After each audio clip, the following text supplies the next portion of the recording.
మాజీ మంత్రి బీఆర్ఎస్ నేత హరీష్ రావుకు సుప్రీంకోర్టులో ఊరట లభించింది. రాష్ట్ర ప్రభుత్వం దాఖలు చేసిన పిటిషన్ను సుప్రీంకోర్టు కొట్టివేసింది.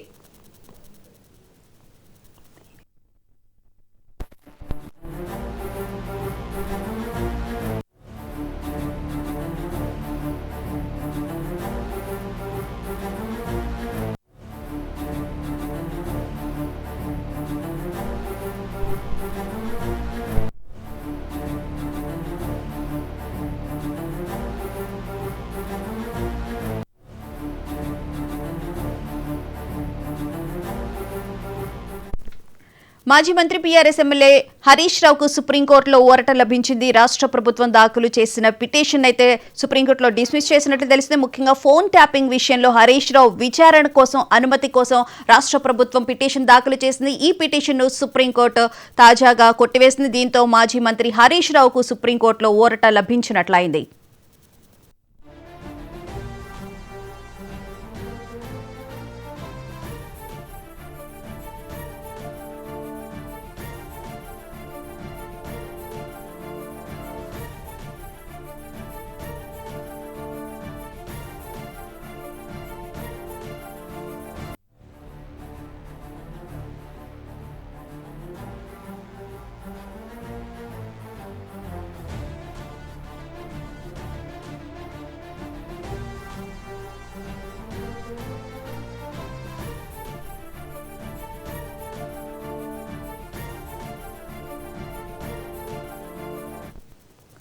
ఫోన్ ట్యాపింగ్ కేసులో మాజీ మంత్రి హరీష్ రావుకు సుప్రీంకోర్టులో ఊరట లభించింది. ఇక ఇదే అంశానికి సంబంధించిన పూర్తి వివరాలను మా ఢిల్లీ బ్యూరో చీఫ్ శిరీష్ నడి తెలుసుకుందాం.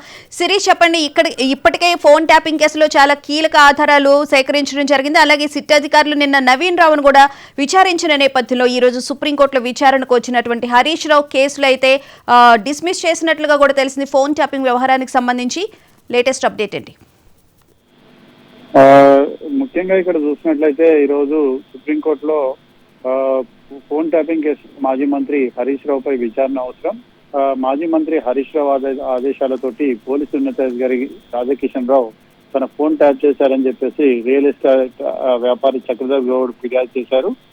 తనపై పెట్టిన ఎఫ్ఐఆర్ ను కొట్టివేయాలని చెప్పేసి ఈ కేసులో హైకోర్టును హరీష్ రావు ఆశ్రయించారు. హరీష్ రావుపై ఎఫ్ఐఆర్ ను కొట్టివేస్తూ హైకోర్టు తీర్పు అనేది కూడా ఇవ్వడం కూడా జరిగింది. హైకోర్టు తీర్పును సుప్రీంకోర్టులో తెలంగాణ ప్రభుత్వం సవాల్ చేసింది. అయితే దీనికి సంబంధించి justice BV Nagarathna, justice Ujjal భుయాన్తో కూడిన ధర్మాసనం ఈ రోజు విచారణ అనేది కూడా జరిపింది. ఈ విచారణ సందర్భంగా హైకోర్టు ఇచ్చిన తీర్పును సమర్థిస్తూ మళ్ళీ విచారణ జరపాల్సిన అవసరం లేదని చెప్పేసి కూడా స్పష్టం చేయడం కూడా జరిగింది. సో దీనికి సంబంధించి ఇటు తెలంగాణ ప్రభుత్వం తరఫున సిద్ధార్థ లూత్రా వాదనలు కూడా వినిపించడం కూడా జరిగింది. తెలంగాణ ప్రభుత్వం వర్సెస్ హరీష్ రావు కేసులో సుప్రీంకోర్టులో విచారణ అనేది కూడా జరిగింది. సో తెలంగాణ ప్రభుత్వం దాఖలు చేసిన క్రిమినల్ పిటిషన్ లో భాగంగా ఏదైతే హరీష్ రావుకు మళ్ళీ ఎఫ్ఐఆర్ అనేది కూడా నమోదు చేయాల్సిన అవసరం లేదు, ఆయన విచారించాల్సిన అవసరం లేదని చెప్పేసి కూడా ఇందులో పేర్కొనడం జరిగింది. Right, thank you Sirish.